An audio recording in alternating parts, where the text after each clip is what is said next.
Welcome back. I'm Dr. Christian von Lahr. You're watching Messenger. My guest today is Marcy Neumann, and we've just been talking about some of the philosophical concepts behind our existence, but we want to bring that down a level because we've acknowledged there's a soul, higher self, and spirit.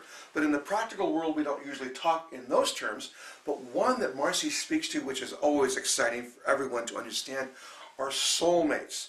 Now, soulmates, you know, Marcy, there has to be 2 or 3 dozen perspectives on soulmates, right? Okay, and I've certainly expressed mine, and I may jump in here with some of my views. But what we want to know is, what is your definition of a soulmate? How do we experience a soulmate?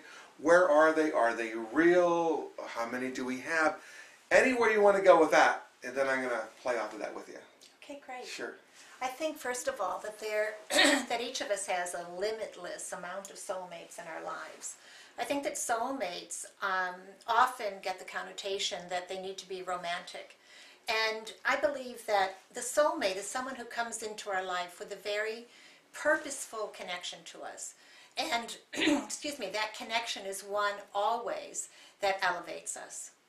That elevation may come through a challenge. It may come through something that we learn from an intellectual or academic sense. But it's always one that's meant to inspire us to go higher and higher and yet deeper and deeper. So there's a growing component to it. Always. A growing function to it. Always, okay. 100% of the time. Which fits into spirituality, because spirituality is basically about perfecting ourselves. So it fits into the whole spiritual concept of our evolution and development. But you've indicated that you didn't always see them as romantic, and a lot of people have that view, and others have a different view. I just want to share one. Okay, one is that we will expand the soul relationship concept to say we also have soul families, in which case, when we want to say soulmate, we can call that the romantic one. Okay, doesn't have to be that way. But actually, in my view, I find that even those that we call soulmates, those that we might have a relationship with, they don't always have to be an intimate romantic one, because we find that there are usually 3, or I find there are usually 3, that we draw in our lifetime. One is more romantic than 2 of the others. The other one will be more security-oriented, and the third one will be more simpatico, our feelings, okay? And these are perspectives. There's no real expert on this. Everyone in existence is learning, but at least we're all saying that a soul relationship is something that's here to expand us. But what is interesting is that there must be some sort of soul repository of people that we can bring in. And they're helping us grow. And is it symbiotic? We're helping them as well, do you think? Oh, of course. Okay. Everything in the universe is based upon the concept of partnership. Right. There's always a giving and receiving. So I have this view that a soulmate in some way completes us. It isn't necessarily the other half, necessarily. But for what we're supposed to be doing in this lifetime, we can accomplish that objective better when that soulmate comes in, because a soulmate is by far the most compassionate consciousness we can relate to, from my perspective, because they will have known us in other lifetimes. So that's where, to me, where the compassion comes from. They know us. They've been through a lot of our trials and tribulations, and partially because soulmates come in lifetime to lifetime. So who would know us better? So I have found, and I've read a lot of people, and so I'm drawing from that experience, not necessarily the greater wisdom.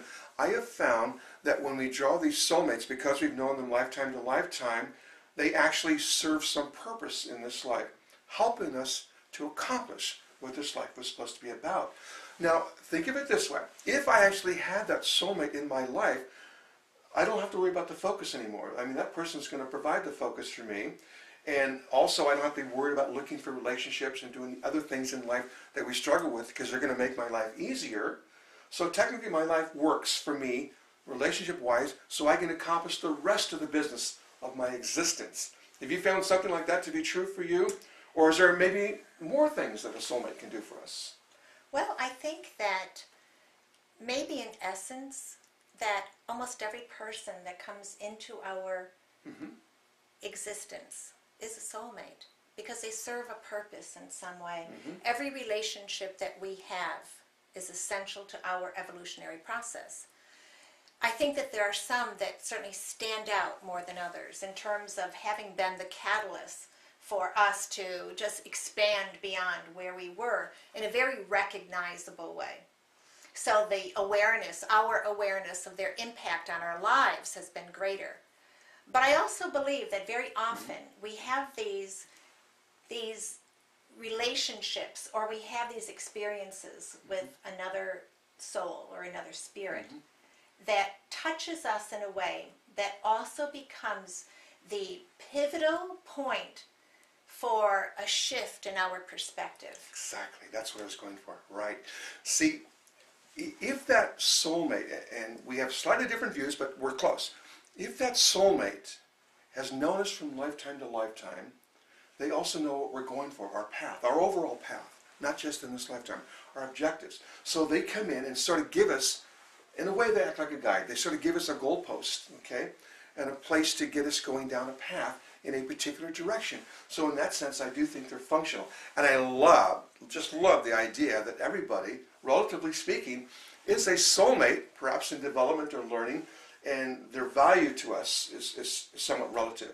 But I think the soulmates that a lot of people are focused on, where they think it's completing their life, I think it's a starting point, okay? They're here to get us where we left off in the last lifetime, so we can now continue to grow and learn something new. So it's an opportunity, right? Sure. Soulmates Absolutely. are an opportunity to be everything that you can be in this lifetime.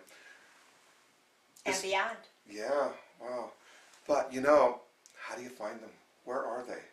Are there signs? Are there experiences that we've had? Does everybody find one? Now this opens up a whole doorway.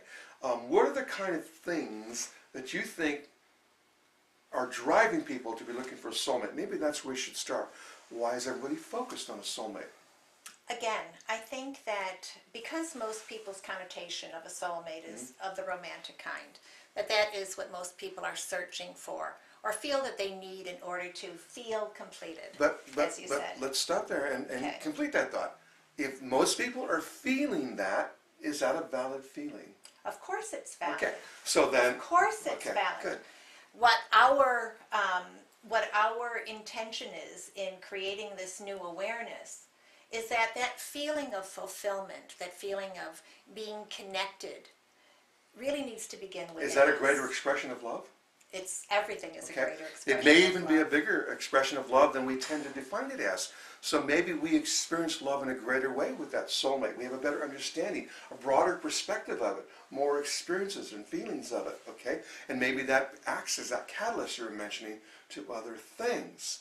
So it's valid, you're saying, that we should be seeking a soulmate because it either completes us or gets us going in some direction. So I think a lot of people out there, Marcy, have thought that they could never have a soulmate or shouldn't. My sense is there's always soulmates out there. Oh, for sure. And, you know, I always direct people back to the same place. And that is learning to love themselves. Right. So that whatever their instincts are in terms of searching for that soulmate, that they're ready. Right. So that they're constantly in connection with getting ready for that soulmate experience, whether it's romantic or not romantic. Well, I am, Marcy, I just love you. I am 100% with you on this one. You gotta love yourself, but doesn't this beg the question, why or who am I? So you have to get to know yourself too. Exactly. Right. It comes back to the same thing over and over and over again. And that is just to create this awareness within us that we have purpose, we have worth, we have value, and that we are here to experience love in every capacity possible so that we can add all of the wisdom of those experiences to this collective that we're talking about. And then love just becomes greater and greater and greater. Exactly. That's the word I'm looking for. When people use the word compassion in relationships and soulmates, I'm going like, yeah, but it's much bigger. It's much bigger. Even how we open the show and we're raising our consciousness, what we're going for, it's much bigger than people are thinking because so many people have this perspective of just this lifetime. So even soulmates, although they're going to help us complete our purpose in this lifetime, we're going for something beyond this lifetime too. We're going for that connectivity you mentioned. So they help us get there. And what's great about soulmates, and see if you accept this concept, is there tends to be an agreement that we come back together to help each other. Contractually, yes. Yeah, to help us reach our objectives. So we help each other have this growing experience because we want everyone to succeed. Because, you know, there can't be a greater act of compassion than if everybody succeeds. Everybody succeeds. So there's a lot of soulmates out there. We're all entitled to them. It's a part of the divine plan because the end objective has to be that everybody gets all the fulfillment that life is promising us, and that's what soulmates are about. Now, when we come back, you're watching Messenger with Dr. Christian von Lahr and my guest, Marcy Neumann. We're going to take on a whole new subject.